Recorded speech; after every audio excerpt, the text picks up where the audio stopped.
বাংলাদেশে একটা সংবিধান আছে। এই সংবিধান দেশের সর্বোচ্চ আইন। সংবিধানের ভিত্তিতে রাষ্ট্র চলে। সংবিধানের আলোকে বিধি, প্রবিধি, উপবিধি এগুলো রচিত হয়, তার ভিত্তিতে এক্সিকিউটিভ লেভেলে নির্বাহী কাজ করে। সেই সংবিধানের আর্টিকেল 71-এ যেটা বলা আছে, আমাদের সংবিধানের বাংলাদেশে অবস্থানরত প্রত্যেক ব্যক্তির জীবন যাপন, তার দেহ সম্মান মর্যাদা, তার সম্পদ সুরক্ষা দিতে হবে, না দেয়াটা হলো অন্যায়।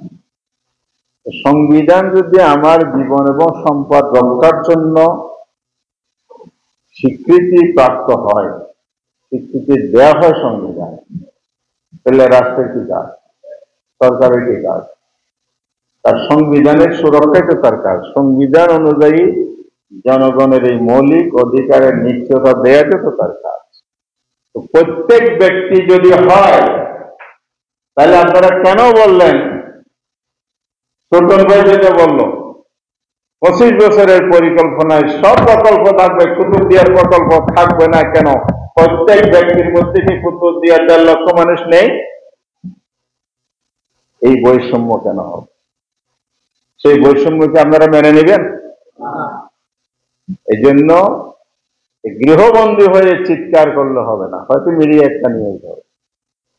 যেমন লবণের মূল্য যখন পড়ে গিয়েছিল, আমি এলাকার লোকদেরকে আন্দোলন করেছি, প্রেস ক্লাবের মানববন্ধন সমাবেশ আমি নিজে বসে এখানে দেখেছিলেন, একটু দেখেন তো কারা কারা ছিলেন এইরা সাক্ষী।